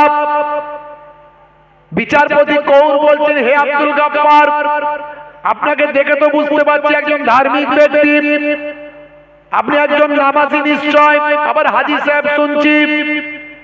সব ব্যাপারে ধর্ম মানলেন, আর বোনের অধিকার সম্পত্তিটা দেওয়ার ব্যাপারে ধর্ম কোথায় গেল? কে বলছে? একজন অমুসলিম হিন্দু বিচারপতি। চিন্তা করুন, ভাবুন একবার। আমরা এখানে যারা আছি, আমরা আমাদের বোনের মেয়ের হক ঠিকঠাক ভাবে সব বুঝিয়ে দিই। কথা ঠিক না বলি তো নাকি? এখানে এরকম বোনের হক ফাঁকি দেওয়ার লোক কেউ নাই। এখানে বোনকে বলে, বুঝতে পারছেন, 80 লাখ টাকা, 50 লাখ টাকা, 1 কোটি টাকার সম্পদ বোনকে 1 লাখ টাকা দিয়ে বলে, এটা তোর ছেলে মেয়েদের জন্য কিছু করবি, আর তোর সম্পদ মানেই তো আমার সম্পদ, আর আমার মানেই তো তোর। তুই তো এলে আমার ঘরেতেই থাকবি, এখানেই খাবি, যে কদিন ইচ্ছা থাকবি। এইভাবে বোনকে বোকা বানিয়ে সম্পত্তি সই করার লোক আমাদের এখানে নাই। আপনাদের এখানে কেউ নাই, আমাদের ওখানে কেউ নাই, সব ভালো মানুষ। বুঝতে পারছেন? সব ব্যাপারে ধর্ম, আর এখানে কোথায় গেল? বোনের সম্পত্তি ফাঁকি মেরেছো, আল্লাহর কাছে জবাব আছে না নাই? বিচারটা করছে একজন অমুসলিম হিন্দু বিচারপতি, নাম হলো বিনোদ চ্যাটার্জি কৌর। তিনি বলছেন, হে আব্দুর রহমান, হে আব্দুল গফফার, আপনি একজন হাজী সাহেব, আপনি একজন নামাজি, দাড়িওয়ালা, জুব্বাওয়ালা মানুষ। 43 বছর আগে আপনার বোনের অধিকার আপনি ফাঁকি দিয়েছেন। আপনি কি জানেন আপনার এই বিচারটা করার জন্য আমি কোরআন মাজিদ পড়েছি? জোরে হবে না? জোরে হবে না? আপনার এই বিচারটা করার জন্য আমি কোরআন মাজিদ স্টাডি করেছি। আপনি একজন ধার্মিক মানুষ হলেন, কিন্তু কোরআন আপনি কি পড়লেন না, জানলেন না। কোরআনের সূরা নিসা কি আপনি পড়েছেন? শুনুন তাহলে আমি আপনাকে বলি। সেই সময় বিচারপতি কৌর বললেন, হে আব্দুল গফফার, শুনুন, কোরআন মাজিদের সূরা নিসায় আপনি যাবেন। সূরা নিসার 11 নম্বর আয়াতে আল্লাহ কি বলছেন? আমার আল্লাহ বলছেন, ইউসিকুমুল্লাহু ফি আওলাদিকুম লিযাকারি মিসলু হাযিল উনসায়াইন। এ তরুণ যুবকেরা, আমার আল্লাহ বলছেন, হে আব্দুল গাফফার শুনুন, পুত্র দুইজন কন্যা যেটা পাবে পুত্র সেটা পাবে, অর্থাৎ পুত্র পাবে দুই কন্যার সমান, দুই কন্যার সমান পুত্র সম্পত্তি পাবে, মানে একজন পুত্র যেটা পাবে কন্যা তার অর্ধেক পাবে। তাহলে আপনি আপনার বোনের অধিকার কেন দেননি? আজ আমি কোরআনের রায়কে সামনে রেখে আপনার জন্য বিচারের রায়টা দিলাম। আল্লাহর কোরআন থেকে বিচারটা হলো, জোরে হবে না? 1450 বছর আগে আল্লাহর কোরআন যা বলেছে, নবীর হাদিস যা বলেছে, আজকের যুগে সব বিজ্ঞান আর বাস্তবতায় প্রমাণিত। বোনের অধিকার নষ্ট করবেন না। কিসের সম্পত্তি? 3.5 হাত মাটি ছাড়া 3টে কাফন ছাড়ার কি আছে আপনার? কিসের জন্য বঞ্চিত করছেন? নিজের আখেরকে নষ্ট করছেন। আজও বলে দিয়ে যায়, যার যেটা অধিকার তাকে বুঝিয়ে দিন। ভাইরা আমার, তরুণ যুবকেরা আমার, হে আমার মুরব্বিয়ানেরা, কথাই কথা বেরিয়ে যায়, বেশি লম্বা চওড়া নয়। এমন সময় হযরত মুসা কালিমুল্লাহ যখন বলেছিলেন বনি ইসরাইলের মানুষদের, কে আছো বাবা? কেউ গোশতের টুকরো শরীর থেকে কেটে দিল না। আল্লাহর মহাব্বত মুখে অন্তর থেকে দেখাতে পারল না, বাস্তবে প্রমাণ দিতে পারল না। হযরত মুসা কালিমুল্লাহ মনক্ষুণ্ণ হলেন, চিন্তা করলেন, হায় রে হায়, একজন মানুষকেও পেলাম না যে আল্লাহর ইশকে মাশগুল হয়ে নিজের শরীরের সামান্য গোশত কেটে প্লেটে দেবেন। সেই প্লেটটা গিয়ে আমি আল্লাহর দরবারে সুপুরত করব। এমন সময় মুসা কালিমুল্লাহ মনক্ষুণ্ণ হয়ে সেই সময় তিনি পাহাড়ের আকাশে ভয়াবহ ওই তুর পাহাড়ের দিকে আবার গমন করছেন। সেই সময় যেতে যেতে হে তরুণ যুবকেরা, যাওয়ার পথে একজন রাস্তার ধারে ধুলোবালির সঙ্গে মিশে একজন দরবেশ মানুষের দেখা। একজন দরবেশ মানুষ ভাই আমার রাস্তার ধারে বসে বসে ইবাদত করছেন, গায়ে তার ধুলোবালি লেগে আছে, জড়সড় হয়। একজন দুর্বল মানুষ সেই সময় আওয়াজ দিয়ে বলছেন, হে নবী মুসা, কোথায় যাচ্ছেন? বলে, বাবা তুমি জেনে কি করবে? বলে, একটু বলুন না হুজুর, কোথায় যাচ্ছেন? বেয়াদবি নেবেন না, আপনি আল্লাহর পয়গম্বর, আপনি আল্লাহর নবী, আপনার কাছে কি জানতে পারি না? বলে, জানো নিশ্চয়, আমি যাচ্ছি তুর পাহাড়ে আল্লাহর সঙ্গে কথা বলার জন্য। বলে, হুজুর কেন যাচ্ছেন একটু বলতে পারবেন? কেন যাচ্ছেন? আপনার হাতে কি? বলে, এটা হলো ট্রেন, এটা হলো ট্রেন। আর এই যে ছুরি। বলে, কেন? আল্লাহ বলেছিলেন যদি আমার আশিক কোনো বান্দা থাকেন, সে যদি তার একটু গোশত দেয়, শরীরের গোশত যদি কেটে দেয়, তাহলে একটা রহস্যের উন্মোচন আমার আল্লাহ করবেন, একটা রহস্যের ভেদটা আমার আল্লাহ জানাবেন। হে তরুণ যুবকেরা, এমন সময় দরবেশ বান্দা বললেন, হে নবী মুসা কালিমুল্লাহ, আমি আল্লাহর আশিক, বলুন কতটা কষ্ট লাগবে আমার শরীরের, আমি কেটে দিচ্ছি আমার শরীর থেকে। মুসা কালিমুল্লাহ বুঝতে পারলেন, তাহলে একজন বান্দা তো পাওয়া গেল, আল্লাহর আশিক। দাও বাবা দাও, তাহলে দাও, তোমার শরীর থেকে দাও, তোমার জরা জীর্ণ জীর্ণ শীর্ণ শরীর, এটুকু শরীর থেকে আর কোথা থেকে দেবে, তাই দাও বাবা। আল্লাহর নবী মুসা কালিমুল্লাহ তার হাতে প্লেটটা দিলেন, ছুরিটা দিলেন, তার শরীরের হাত থেকে কিছু অংশ কেটে তিনি প্লেটে দিয়ে দিলেন। মুসা কালিমুল্লাহ ছুরি নিয়ে আর ওই প্লেট নিয়ে চলে যাচ্ছেন এবার তুর পাহাড়ের দিকে। আবার ওই দরবেশ বান্দা ডাকলেন, ও নবী মুসা শুনুন, যাবেন না যাবেন না, আবার আসুন। আবার তিনি ফিরে এলেন, বললেন, নবী মুসা শুনে রেখে দেন, ও নবী মুসা কালিমুল্লাহ, আমার আল্লাহ শরীরের গোশত দিতে বলেছেন, কিন্তু কোন জায়গার গোশত দিতে বলেছেন এটা তো আমার আল্লাহ বলেননি। তবে শরীরের সবচেয়ে ভালো জায়গা হলো হাট, ভালো জায়গা হলো কাল্ব, এই কাল্বের জায়গা, হাটের জায়গা থেকে আমি একটু গোশত কেটে দিই। আবার ছুরিটা নিলেন, নিয়ে বুকের হাটের এখান থেকে, বুকের হৃদয়ের এখান থেকে আবার একটু গোশত কেটে আবার দিয়ে দিলেন। দিয়ে মুসা কালিমুল্লাহ আবার চলে যাচ্ছেন।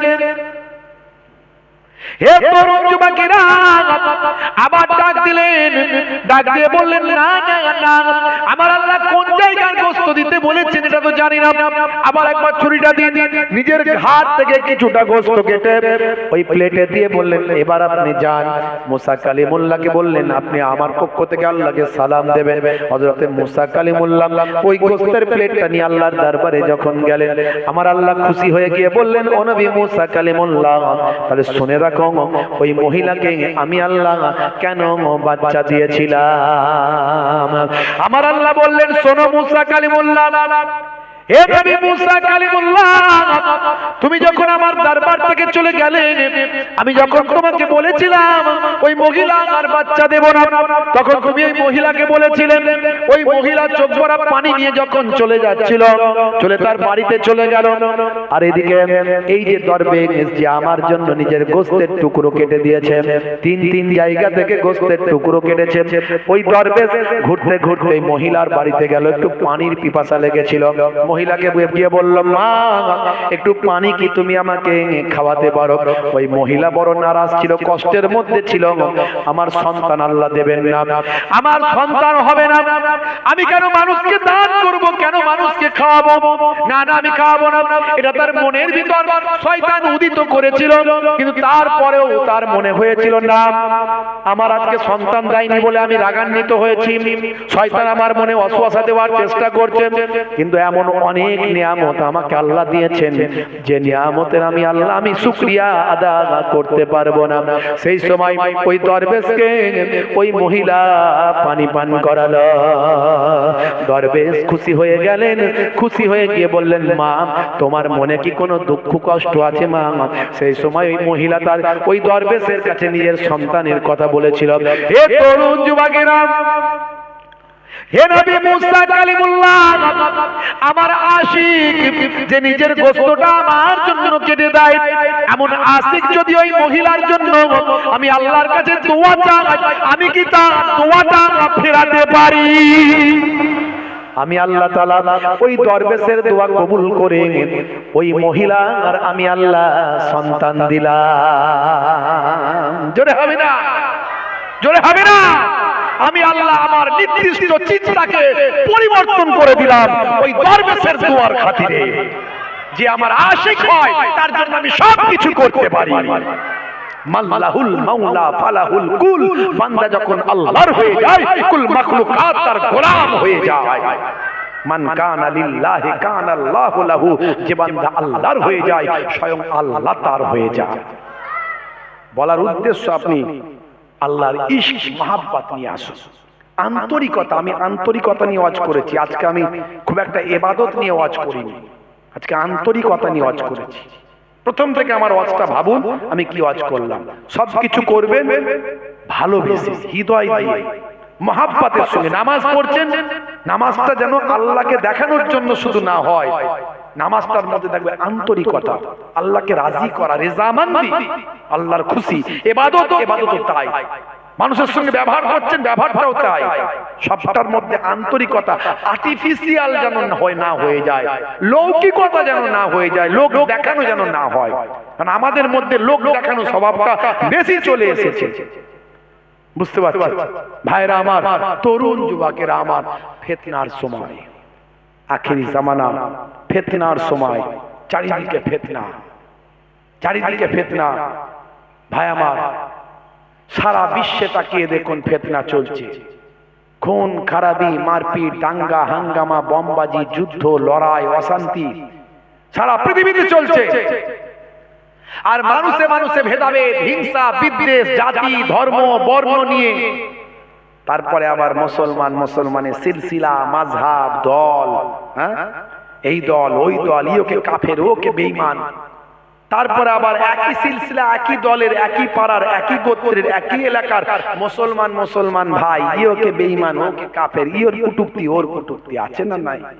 যারা বলেন ফিতনা, ফিতনা থেকে বাঁচুন, ফিতনা থেকে বাঁচুন। এটা ধ্বংসের কারণ। যে যত বড়ই আলেম, মাওলানা, হুজুর, পীর সাহেব হোক না কেন, ফিতনার মধ্যে যদি ঢুকে যায়, বড় বিপদ আছে, বড় বিপদ আছে। নিজেকে বাঁচা, ফিতনা থেকে বেঁচে আপনি চলুন, চায়ের দোকানে বসে বসে গীবত হচ্ছে, অমুক পীর সাহেব এই বলেছে, অমুক মাওলানা ওই বলেছে, অমুক পীর সাহেব খারাপ, অমুক পীর সাহেব অমুক, ও তো অমুক হয়েছে, অমুক হয়েছে। এই যে আপনি সমালোচনা করলেন, করে আপনিও ফিতনার মধ্যে ঢুকে গেলেন।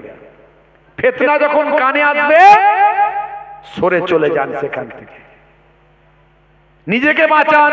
কু আনফুসাকুম ওয়া আহলিকুম নারা, নিজে বাঁচো, নিজের পরিবারকে বাঁচাও জাহান্নামের আগুন থেকে। আল্লাহ নিজে কোরআনে বলেছেন। এই ফিতনা থেকে আল্লাহ আমাদের বাঁচার তৌফিক দান করেন, বলুন আল্লাহুম্মা আমিন। ভাই, জোর করে কেউ কারো ঘাট ধরে তুলতে পারে না, আর কেউ কারো ঠ্যাং ধরে নামাতে পারে না। পারবে? যে বলেন, এ কি কাউকে কোনোভাবে কিছু করার জিনিস? ঘাট ধরে কেউ কাউকে তুলে দিল, এই উপরে উঠে যা, উঠে গেল। আবার কেউ কাউকে ঠ্যাং ধরে নামিয়ে দিল, এই নেমে যা, নেমে গেল। আল্লাহর দেওয়া সম্মান, আল্লাহর দেওয়া ইজ্জত আল্লাহ যাকে মনোনীত করেন তাকে দেন। এই জোর করে কিছু হয় না। কেউ ধরে চাগিয়েও তুলে দিতে পারবে না, আর কেউ ঠ্যাং ধরে নামিয়ে দিতে পারবে না। এই পৃথিবীতে চারিদিকে শুধু ফিতনা চলছে, সম্মান, ইজ্জত, গাড়ি বাড়ি, জায়গা জমি, সম্পত্তি, এগুলো কিন্তু ক্ষণস্থায়ী, চিরস্থায়ী নয়। চিরস্থায়ী হলো আখিরাত। সে আখিরাতের কথা আপনাকে আমাকে ভাবতে হবে। হে তরুণ যুবকেরা, হে আমার বন্ধুরা, শুনে রেখে দিন বাবা, জেনে রেখে দেন। আমার আল্লাহ বলেন কোরআন মাজিদের ভিতরে, ইন্নাল্লাযীনা আমানু ওয়া আমিলুস সালিহাত কানাত লাহুম জান্নাতুল ফিরদাউসি নুজুলা। যারা ঈমানটা এনেছে, সেই মতো আমলটা করেছে, তাদের জন্য আমি আল্লাহ আমার দয়ার জান্নাত, জান্নাতুল ফিরদাউস দান করে দিলাম। হে জওয়ান যুবকেরা, এর জন্য আমাদের কি করতে হবে? প্রথমে ঈমানটাকে আনতে হবে। আল্লাহর পুরস্কার যদি আমরা পেতে চাই, এই পৃথিবী ছেড়ে বিদায় নেওয়ার পরে যদি আমাদের রূহটা ইল্লিনের জমিনে, ইল্লিনের মাকামে যদি অধিষ্ঠিত করতে চাই, তাহলে আপনাকে আমাকে কি করতে হবে? দুটো জিনিস করতে হবে। কাজ হলো দুটো। কটা কাজ? দুটো কাজ। একটা হলো ঈমান, ইন্নাল্লাযীনা আমানু, নিশ্চয় যারা ঈমান এনেছে, ঈমানটা প্রথমে আনতে হবে। এখন বলুন তো দেখি, আমরা ঈমান এনেছি না আনিনি? নিশ্চয় ঈমান এনেছি বলি জান্নাতের বাগানে বসেছি, কিন্তু আমাদের ঈমানের ভিতরে অনেক গলদ আছে। ঈমানটা পরিপূর্ণতা এখনো সবাইয়ের, ভাই আমার ঈমানের কমপ্লিট ঈমান, পরিপূর্ণতা ঈমানের আমাদের অনেকের নাই। আমরা বলি ঈমানদার, আবার আমরা বলি ভালো ডাক্তারকে দেখালি তাই তো ভালো হলো, না তো লোকটা মরেই যেত। আচ্ছা বলুন তো, লোকটাকে বাঁচানোর মালিক ডাক্তার না আল্লাহ? তাহলে এই যে কথাটা বললেন, তার মানে আপনার ঈমানের দুর্বলতা আছে, প্রমাণ পাওয়া গেল। আপনি যদি বলতেন ডাক্তারের ওসিলায় আল্লাহ বাঁচালো, ঠিক ছিল, কিন্তু আপনার কথার মধ্যে গন্ডগোল হয়ে গেল। অনেকে বলে 10 যেখানে খোদা সেখানে আছে না নাই? 10 যেখানে খোদা সেখানে, এখানে আমরা অনেকগুলো 10 আছে, তাহলে খোদা কি অনেক হলো নাকি? বলুন নাউজুবিল্লাহ। হে তরুণ যুবকেরা, হে আমার বন্ধুরা, শুনে রেখে দিন বাবা। অনেকে বলে ওপরে খোদা, নিচে তুমি, তাই তো আমি বেঁচে আছি। তুমি আছো বলেই তো আমি আছি, তুমি দেখছো বলেই তো আমি বেঁচে আছি। এই রকম মানুষকে তেলানোর জন্য, মানুষকে সন্তুষ্ট করার জন্য কথাগুলো বলে, এগুলো ঈমানের খেলাফ। হে তরুণ যুবকেরা, আল্লাহ বললেন পরিপূর্ণ ঈমানদার হতে হবে। পরিপূর্ণ ঈমানদার মানে কি জিনিস? পরিপূর্ণ ঈমানদার মানে যেটা মুখে আপনি স্বীকার করছেন, সেটা অন্তরে বিশ্বাস করতে হবে। আর অন্তরে যখন বিশ্বাস করছেন, কার্যে পরিণত করতে হবে। তাসদীকুম বিল কাল ওয়া তাকরীরুম বিল লিসান ওয়া আমাল বিল আরকান। মুখে স্বীকার, অন্তরে বিশ্বাস, কার্যে পরিণত করা, এই তিনটে জিনিসের সংমিশ্রণের নাম হলো কমপ্লিট ঈমান। কি বলে কমপ্লিট ঈমান? হে তরুণ যুবকেরা, হে আমার বন্ধুরা, আপনাকে আমাকে প্রথমে সবচেয়ে আগে ঈমানদার হতে হবে। তারপরে আপনাকে আমাকে ঈমানকে কমপ্লিট করার পরে আপনাকে আমাকে আমলের দিকে যেতে হবে। আমলটা করতে হবে পরিপূর্ণভাবে। অনেকে লোক দেখানোর জন্য আমল করে, নামাজও পড়ছে, চিটিংবাজিও করছে, দাঁড়িয়ে রেখেছে, ধাপ্পাবাজিও করছে, নামাজ রোজা দিন ধর্ম করে ভাই আমার হিংসা হাসাদ ফাসাদ নিয়ে আছে। এমন অনেক নামাজি, এমন অনেক দাঁড়িওয়ালা, এমন অনেক আলেম আমি দেখেছি যার বাপের বিরুদ্ধে হাইকোর্টে মামলা চলছে। বলেন এবারে কি নামাজি মানুষ, দাঁড়িওয়ালা, বড় মাওলানা, আবার বাপের বিরুদ্ধে মামলা। হ্যাঁ, কমিটির ছেড়ে একটু তিরপলগুলো বিছিয়ে দাও না। তিরপলগুলো বিছিয়ে দিলে আস্তে আস্তে লোক বসবে না, দাঁড়িয়ে থাকবে। বাপেরা আমার প্রয়োজনে উঠবেন, আমি উঠতে বারণ করছি না, তবে মজলিসটাকে সুন্দর করে ফেললে আল্লাহ খুশি হয়ে যাবে। মজলিসটাকে সুন্দর করলে আল্লাহ খুশি। আবার প্রয়োজনে আপনাদেরকে উঠতে হবে, উঠবেন। টয়লেট যেতে হবে, বাথরুম যেতে হবে, একটু চা খেতে যেতে হবে, যাবেন, নিশ্চয়ই যাবেন। কিন্তু মজলিসটাকে ফার্স্ট রাউন্ডে যদি একটু সুন্দর করে ফেলেন, আল্লাহু জামিলুন ওয়া ইউহিব্বুল জামাল, আল্লাহ সুন্দর, সৌন্দর্য পছন্দ করেন। জান্নাতের বাগানকে যদি আপনি সুন্দর করেন, হতে পারে আপনার নিয়ত যদি ভালো হয়, আল্লাহ আপনাকে কবুল করে দুনিয়া আখিরাতকে সুন্দর করে দেবেন। ভাইরা আমার, যারা দাঁড়িয়ে আছেন বাপেরা আমার, কিছু সময়ের জন্য বসে যান, প্রয়োজনে আবার উঠবেন, উঠতে বারণ করছি না, কিছু সময়ের জন্য বসে যান। বাপ একটু দরুদ শরীফ আল্লাহুম্মা সাল্লি আলা মাওলানা মুহাম্মাদ ওয়া আলা আলি।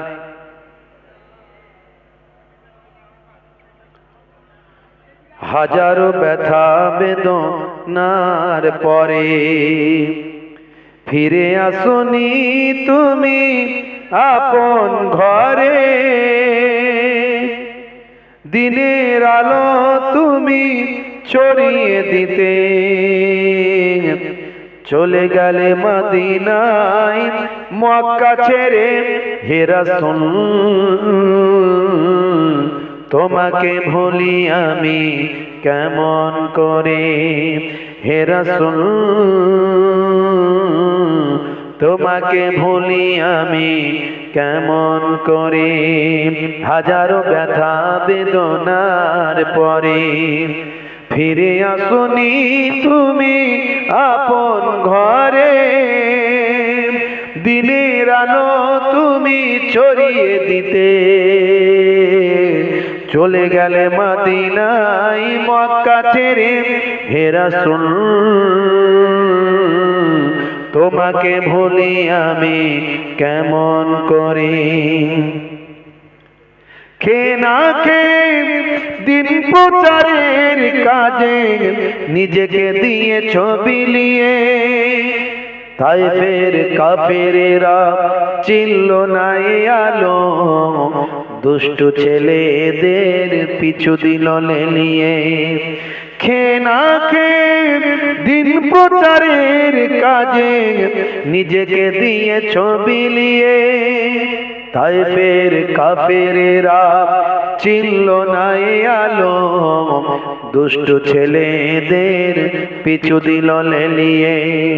পাথরের আঘাতে ক্ষত বিক্ষত হয়ে সারা শরীর থেকে রক্ত ঝরে। হে রাসূল তোমাকে ভুলি আমি কেমন করে, হে রাসূল তোমাকে ভুলি আমি কেমন করে।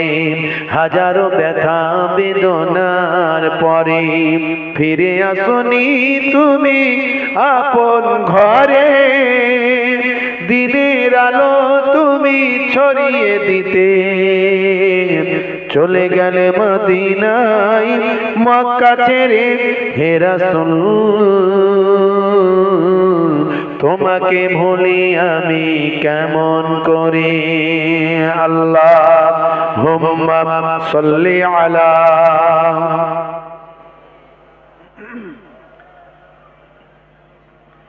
ওয়া আলা আলিহি।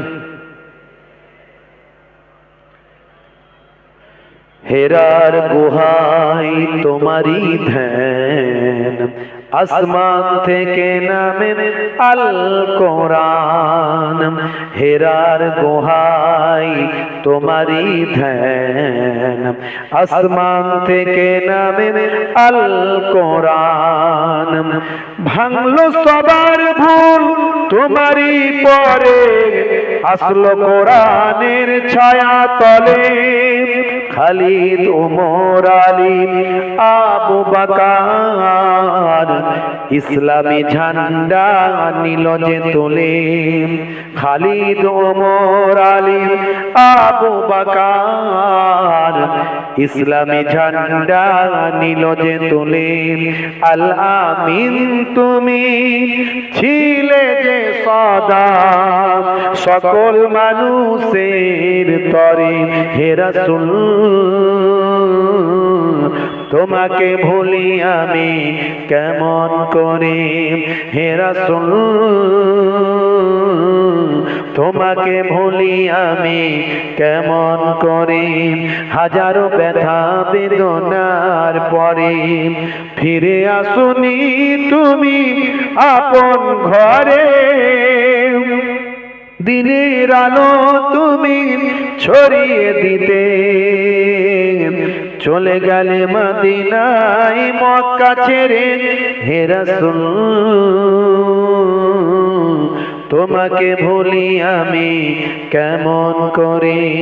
হে রাসূল তোমাকে ভুলি আমি কেমন করে। আল্লাহুম্মা সাল্লি আলা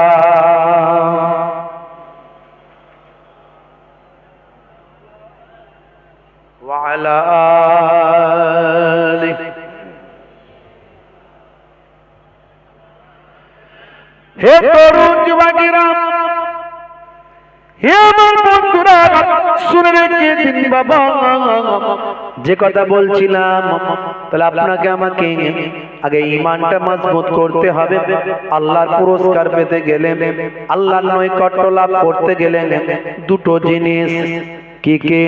ইন্নাল্লাযীনা আমানু, প্রথমে তোমাদেরকে ঈমানদার হতে হবে। ওয়া আমিলুস সালিহাত, তারপর নেক কাজ ভালো কাজ করতে হবে। এই দুটো জিনিস, একটা হলো ঈমানদার আর একটা হলো ভালো কাজ। ভালো কাজগুলো আমরা করি, কিন্তু তার সঙ্গে খুলুসিয়াতের বা আমাদের আন্তরিকতার অভাব অনেক সময় ঘটে। নামাজও পড়ছে, চিটিংবাজিও করছে, দাঁড়িয়েও রেখেছে, ধাপ্পাবাজিও করছে, আছে না নাই? দাঁড়ি রেখে বিড়ির টান, মারাত্মক ব্যাপার, আছে না নাই? চাচা আমার আসরের নামাজ পড়ছে আর পকেটে ঘরে ঘড়ি বিড়ি নড়ছে খসখস খসখস করে। কি হলো চাচা? আর বলো না, একটু বুঝতে তো পারছো নেশার একটু ব্যাপার আছে। আসরের নামাজ পড়ে চাচা আমার যাচ্ছে, মাথা থেকে টুপিটা খোলার টাইম হয় না, ঘড়ি বিড়ি মুখে লাগিয়ে ফস করে লাইটিং মেরে দিয়েছে, বুঝতে পারছি? টান মারতে মারতে বেরিয়ে যাচ্ছে। আমল আমরা করি, কিন্তু খুলুসিয়াত, আন্তরিকতা, স্বচ্ছতা, পরিপূর্ণতা, এটার একটু অভাব হয়ে যায়। হে তরুণ যুবকেরা, হে আমার বন্ধুরা, শুনে রেখে দিন বাবা, জেনে রেখে দেন, নেক আমলটা করতে হবে। শুধু নামাজ, রোজা, হজ, যাকাত এগুলো শুধু নেক আমল তা নয়, এর সঙ্গে সঙ্গে আরো নেক আমল আছে। কথা যখন বলবেন হাসি মুখে বলবেন, মিষ্টি কথা বলবেন। এমনকি আপনাকে যখন কেউ কথা শোনাবে, তার দুঃখের কথা, কষ্টের কথা, আপনি তার দুঃখের কথা শুনবেন, পুরোটা শুনবেন। শুনতে শুনতে চলে যাবেন না। আমার নবীর কাছে যদি কেউ তার দুঃখের কথা কষ্টের কথা বলতেন, যতক্ষণ না তার কথাটা শেষ হতো আমার আপনার নবী তার কথাটা পুরোটা শুনতেন। একজন প্রফেসর রীতা কুন্ডু, একজন মহিলা আমার নবীর শিষ্যা। সেই মহিলা বলছেন, কেন আমি নবীর শিষ্যা হলাম শুনে রেখে দাও। আমি একজন শিক্ষিতা নারী, আমি একজন প্রফেসর, আমি আমার নবীর শিষ্যা কেন হলাম? তার কারণ হলো আমি দীর্ঘদিন ধরে বিভিন্ন ধর্মশাস্ত্রগুলো নিয়ে অধ্যয়ন করলাম। আমি অধ্যয়ন করে দেখতে পেলাম, হাই রে হাই, আমার যা মনের কষ্ট দুঃখ যন্ত্রণা আজ যেগুলো আমি ফিল করছি, সেগুলো যেন আমার নবী 1450 বছর আগে আমার জন্য সেই ফিল করা সমস্যাগুলো, আমার সমস্যাগুলোর সমাধান দয়ার নবী 1450 বছর আগে যেন আমাকে দিয়েছেন। আমি রীতা কুন্ডু অবাক হয়ে গেলাম। আমি পড়তে পড়তে পেলাম, আমি অনেক সময় লক্ষ্য করেছি আমার মনের কষ্ট কেউ শুনতে চায় না। আমি যদি আমার মনের দুঃখ কষ্টটা কাউকে বলি, সে তার মনের কষ্ট সঙ্গে সঙ্গে আমাকে শোনায়। আমার কথা শেষ হওয়ার আগেই তার কথাটা শোনাতে শুরু করে। আমার মনের কষ্ট দুঃখ যন্ত্রণা মন দিয়ে কাউকে শোনাতে পারলাম না। আমি আমার এই ঘটনা পড়তে পড়তে আমি আমার দুঃখের যন্ত্রণার কথা মনে পড়ে গেল। আমার নবীর কাছে যদি কেউ মনের দুঃখের কথা বলতেন, আল্লাহর নবী তার কথা কমপ্লিট না হওয়া পর্যন্ত তার দুঃখের কষ্টের কথা শ্রবণ করতেন। আপনাকে যদি আমার মনের দুঃখের কথা বলি, ভাই শরীরটা খুব খারাপ, বাড়িতে বড় বিপদের মধ্যে আছি, তোমার ভাবিরও শরীর খারাপ, বাচ্চাগুলো, তখন এই কথা শেষ হবে না, তার আগে ওই লোকটা বলবে, আর বলিস না ভাই, আমারও একই অবস্থা। আমার কথা শেষ হলো না, তার আগে সে শুনিয়ে দিল। কথা ঠিক না? তাহলে বুঝতে পারছেন আমার ওয়াজটা কোথায়, কোন ওয়াজটা আমি করছি। আপনার মনের অসুখটাকে ঠিক করতে হবে। ইসলাম আপনাকে সবকিছু শিখিয়েছে, বাহ্যিক আভ্যন্তরীণ, এক্সটার্নাল ইন্টারনাল। হে তরুণ যুবকেরা, আল্লাহর নবী যখন কথা বলতেন হেসে হেসে মুচকি হাসি দিয়ে হাসি হাসি মুখ নিয়ে কথা বলতেন। হে তরুণ যুবকেরা, আল্লাহর নবীর চেহারাখানা দেখে কেউ ভয় পেত না। আল্লাহর নবীর সঙ্গে কথা বলার সাহস সবারই থাকতো। একটা বাচ্চা ছেলে, সেও নবীর সঙ্গে কথা বলার সাহস হতো। একজন বৃদ্ধ বৃদ্ধা মহিলা, বৃদ্ধ বুড়ি মা, বৃদ্ধ মা, সেও নবীর সামনে কথা বলার তার সাহস হতো। হে তরুণ যুবকেরা, ঈদের দিনে আল্লাহর নবী ওয়াজ করছেন। নবীর দয়ার নবী যখন ওয়াজ করতেন, সাহাবায়ে কেরামেরা তো মনোযোগ দিয়ে শুনতেন। এ তো আর আমাদের মতো বক্তা, আমাদের মতো শ্রোতা নয়। বক্তা হলেন নবী আর শ্রোতা হলেন সাহাবারা। যে সাহাবায়ে কেরামদের কথা আল্লাহর নবী বলেন, আসহাবিকান নাজুম বিআইয়িহিম ইক্তাদাইতুম ইহতাদাইতুম। আমার সাহাবায়ে কেরামরা হলো আকাশের নক্ষত্রের ন্যায়। যদি কেউ আমার কোন সাহাবীকে ইক্তেদা করে, ইহতাদাইতুম, তোমরা হেদায়েত প্রাপ্ত হয়ে যাবে। তোমরা যদি আমার সাহাবীদেরকে ইক্তেদা করো, তোমরা হেদায়েত প্রাপ্ত হয়ে যাবে।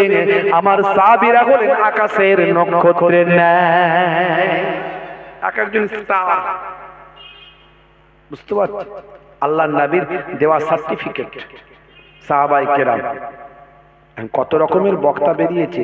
একটা বক্তার ভিডিও আমাকে পাঠালো একজন, বলছে বক্তা বলছেন আবু বকর সিদ্দিক রাদিয়াল্লাহু তাআলা আনহু, সে তার এত সুন্দর করে বলছে না, বেয়াদব বক্তা। তো এখন দুই ধরনের বক্তার ওয়াজ আপনারা শুনতে পাবেন, একটা আদবওয়ালা বক্তা, একটা বেয়াদবওয়ালা বক্তা। একটা হলো হুসাইনি ঘরানার ইমাম হুসাইনি হুজুরের ভালোবাসার হুসাইনি ঘরানার বক্তা, আর একটা পাবেন এজিদি ঘরানার বক্তা। দুই ধরনের। কি করে বুঝবেন? পরীক্ষা কি করে করবেন? তার কথার মধ্যে থাকবে মার্জিত ভাব, আদব, তাজিম, নিষ্ঠতা, নবী খানদানের প্রতি সম্মান, আহলে বায়াতের প্রতি মর্যাদা, নবীর সবসময় সম্মান, আউলিয়ায়ে কেরামদের সম্মান তার কথার মধ্যে পাবেন। আবার অতিভক্তি চোরের লক্ষণ কিছু আছে, আবার শিরকে করার লোক, সে আবার আল্লাহকেও যেমন মনে করে, নবীকেও তেমন মনে করে, ওলিদেরকেও তেমন মনে করে। এটা বেদাত, এটা সে মুশরিক, এটা বাদ দেন। আর একটা হলো বক্তাদের আপনি পাবেন, তারা হলো আল্লাহকেও সম্মান দিয়ে কথা বলে না, আল্লাহর প্রতিও তাদের ভক্তি সে শ্রদ্ধা সেরকম, আর নবীর প্রতিও তাদের ভক্তি শ্রদ্ধা সেরকম নাই। আর নবীর খানদান, আহলে বায়াত আর ওলিয়া আউলিয়াদের কথা বলতে গেলে তারা তো তুচ্ছ তাচ্ছিল্যের সঙ্গে কথাবার্তা বলে ফেলে। এটা আমাদের বুঝে নিতে হবে। বক্তা বলছে আবু বকর হুজুরের কথা বলছে, আবু বকর সিদ্দিক রাদিয়াল্লাহু তাআলা আনহু বলছে, আবু বকর নবীর সাহাবী আবু বকর তিনি কতবার হজ করেছেন, আমি যা হজ করেছি গুণে শেষ করা যাবে না। আবু বকর তিনি কতবার কোরআন মাজিদ খতম করেছে, আমি যা খতম করেছি গুণে শেষ করা যাবে না। সেই বক্তার আমাদের ভিডিওটা পাঠালো, শোনো, নবীর সাহাবীর বিরুদ্ধে তুচ্ছ ধারণা রাখার কারণে তার ঈমানটা বরবাদ হতে পারে। অত সহজ নয়। নবীর সাহাবীদের আল্লাহ এত সম্মান দিয়েছেন, এত মর্যাদা দিয়েছেন, বুঝতে পারছেন? আদবটা ইসলামের একটা বড় জিনিস, আপনাকে মাথায় রাখতে হবে। এই জন্য আমরা মুজাদ্দিদুল জামানকে মানি, তিনি আমাদের আদব শিখিয়েছেন। এই জন্য বসিরার আল্লামা হুজুর এত বড় আলেম হওয়ার পরেও ওয়েস্ট বেঙ্গলের 1 নম্বর আলেম তৎকালীন যুগে বসিরার আল্লামা হুজুর কলকাতা আলিয়া মাদ্রাসায় যতদিন পড়াশোনা করেছেন, পশ্চিমবঙ্গের 1 নম্বর মাদ্রাসা সেটা, সেই মাদ্রাসা ব্রিটিশ আমলের, সেই মাদ্রাসায় যতদিন পড়েছেন বসিরাট হুজুরের উপরে কেউ উঠতে পারেনি, সব নিচে। সেই বসিরাট হুজুর দেখলেন জগৎ বিখ্যাত আলেম ফুরফুরার পীর মুজাদ্দিদুল জামান, সবাই তো 6টা হাদিসের আলেম হয়, বুখারী, মুসলিম, তিরমিজি, আবু দাউদ, নাসাই, ইবনে মাজাহ। আর মুজাদ্দিদুল জামান পীর আবু বকর সিদ্দিক রাহমাতুল্লাহ আলাইহি শুধু 6টা হাদিস নয়, তার সঙ্গে সঙ্গে মদিনা শরীফ থেকে আরো 40টা হাদিস শেষ করে তার সনদ প্রাপ্ত হয়ে হিন্দের জমিনে ফিরে এলেন। বুঝতে পারছেন? বসিরাট হুজুর মুজাদ্দিদুল জামানের হাতে হাত দিয়ে তিনি বায়াত হয়েছিলেন। ডক্টর মোহাম্মদ শহীদুল্লাহ সাহেব, যিনি 18টা ভাষায় পণ্ডিত ছিলেন, 18টা ভাষা, বুঝতে পারছেন? তিনি দাদা হুজুর পীর কেবলা রহমাতুল্লাহ আলাইহির হাতে হাত দিয়ে বায়াত হলেন। তারা জ্ঞানের দিক থেকে তাদের অভাব ছিল না, পণ্ডিতদের দিক থেকে তাদের অভাব ছিল না, ইলমের দিক থেকে তাদের কোনো কমি ছিল না। কোরআন, হাদিস, তাফসীর, ফিকহ, উসুল, ভাই আমার modern education, English, philosophy, history, mathematics, বুঝতে পারছেন? এই সমস্ত জ্ঞানে তাদের অভাব ছিল না। অভাব কোনটা ছিল? কেন দাদা হুজুরকে টিচার হিসাবে মানলো? তার কারণ হলো ইলমে তাসাউফ, ইলমে মারিফাত, ইলমে বাতিনি, এই সমস্ত ইলমে লাদুন্নির জ্ঞানের অভাব ছিল। তাই তারা সেই জ্ঞানগুলো আদায় করার জন্য, শেখার জন্য, অর্জন করার জন্য একজন ওস্তাদ খুঁজলেন। সেই ওস্তাদটা হলেন পীর আবু বকর সিদ্দিক রাহমাতুল্লাহ আলাইহি।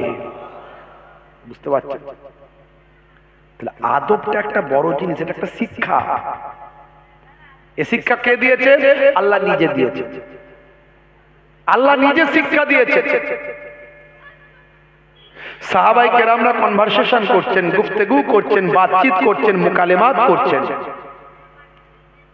বাদুকুম লিবাদিন, একে অপরের মধ্যে, একে অপরের সঙ্গে। এমন সময় তাদের কনভারসেশনের মধ্যে একজনের ভলিউম একটু হাই হয়ে গেল, জোরে হয়ে গেল, একটু হাই ভলিউম, জোরে আওয়াজ হয়ে গেল। সঙ্গে সঙ্গে আল্লাহ রাব্বুল আলামিন আয়াত নাজিল করে দিলেন। নবী কিছু বললেন না, কিন্তু আল্লাহ শুনলেন না। কোরআনের আয়াত খুলুন, পাবেন, ইয়া আইয়ুহাল্লাযীনা আমানু লা তারফাউ আসওয়াতাকুম ফাওকা সাউতিন নবী, সাবধান, তোমাদের আওয়াজটা আমার রাসূলের আওয়াজের থেকে যেন জোরে না হয়ে যায়, আমার নবীর আওয়াজের থেকে, ভলিউমের থেকে তোমাদের ভলিউমটা যদি জোরে হয়ে যায়, ওই আয়াতের শেষে আল্লাহ বললেন আনতাহাবাতা আমালুকুম ওয়া আনতুম লা তাশউরুন, তোমাদের আমলগুলো কোনটা দিয়ে বেরিয়ে চলে যাবে, টের পাবে না, বুঝতে পারবে না। নামাজ নামায়েসি হয়ে যাবে, দাড়ি টুপি অ্যাডভার্টাইজার হয়ে যাবে, সব দেখানো হয়ে যাবে। আচ্ছা বলুন, এই মাসালা কি শুধু সেদিনকার জন্য না এখনকারের জন্য? এখনো যদি নবীর শানে যদি কেউ বেয়াদবি করে তাহলে আমল বরবাদ হবে, এই আয়াত দ্বারা প্রমাণ হয় কি হয় না? আমি আপনি ভাবছি বিরাট বড় নামাজি আছে, বিরাট বড় সুফি দরবেশ আছি, কিন্তু আমার আপনার আমলগুলো যে কোনটা দিয়ে বরবাদ হয়ে গেছে আমরা বুঝতেই পারিনি।